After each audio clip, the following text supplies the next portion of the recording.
बेंगलुरु में आरसीबी की victory parade से पहले चिन्नास्वामी स्टेडियम में भगदड़ हादसे में 11 से ज्यादा मौतें, 50 से ज्यादा जख्मी। चिन्नास्वामी स्टेडियम के गेट नंबर 6 के बाहर मची भगदड़, घायलों को इलाज के लिए भेजा गया अस्पताल।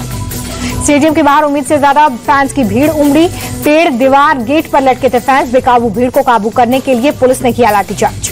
पीएम मोदी ने हादसे पर जताया दुख, पीड़ित परिवारों के लिए जताई संवेदना। हादसे पर कांग्रेस चीफ खड़गे ने भी दुख जताया, पीड़ित परिवारों के प्रति जताई संवेदना। हादसे पर deputy CM DK Shivakumar का बयान, उम्मीद से ज्यादा भीड़ की वजह से हादसा, प्रशासन का कोई दोष नहीं।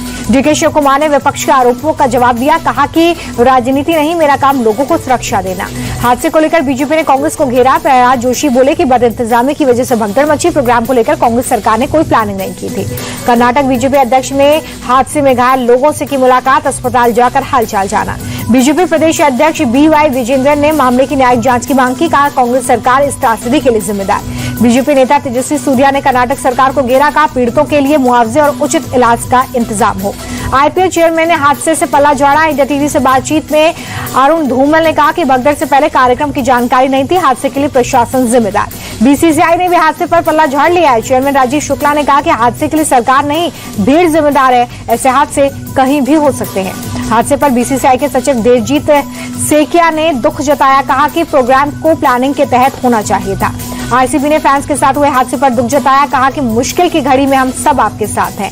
देश भर में 2 चरणों में होगी जातीय जनगणना। उत्तराखंड, हिमाचल प्रदेश समेत तमाम पहाड़ी राज्यों में अक्टूबर 2026 से कास्ट सेंसस की तैयारी। मैदानी राज्यों में 1 मार्च 2027 से शुरू होगी जातीय जनगणना। 16 जून को नोटिफिकेशन जारी करेगी सरकार। 21 जुलाई से 12 अगस्त तक चलेगा संसद का मानसून सत्र। संसदीय कार्य मंत्री किरण रिजिजू ने दी जानकारी। देश भर में बढ़ा कोरोना मरीजों का आंकड़ा, बीते 24 घंटे में 864 नए केस, कुल 4000 से ज्यादा एक्टिव मामले। भारत के सटीक स्ट्राइक का एक और सबूत, पाकिस्तान में आतंकियों के 21 कब्रों की तस्वीर आई सामने। भावलपुर में मारे गए आतंकियों की कब्र की तस्वीर आई सामने, मसूद की फैमिली मेंबर्स की कब्र की तस्वीर भी। शहबाज शरीफ की भारत को गीदड़ भभकी, बोले मोदी कभी गोली कभी पानी की धमकी देते हैं, अगर फिर जंग हुई तो भारत को सबक सिखाएंगे। शिवसेना सांसद श्रीकांत शिंदे के नेतृत्व वाला सर्वदलीय डेलीगेशन दिल्ली लौटा।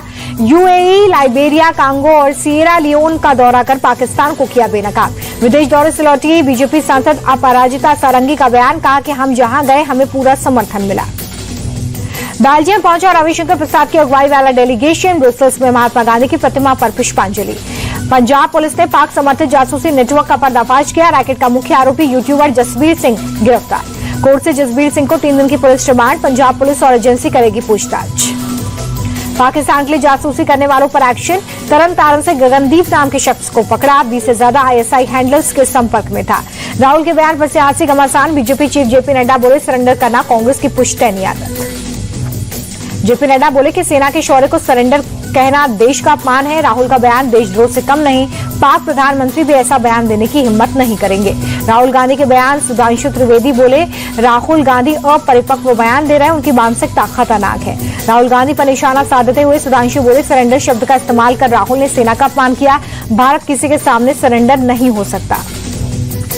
राहुल गांधी का बयान पाकिस्तान में हेडलाइंस बना। पाक मीडिया के अनुसार राहुल ने ऑपरेशन का मजाक उड़ाया।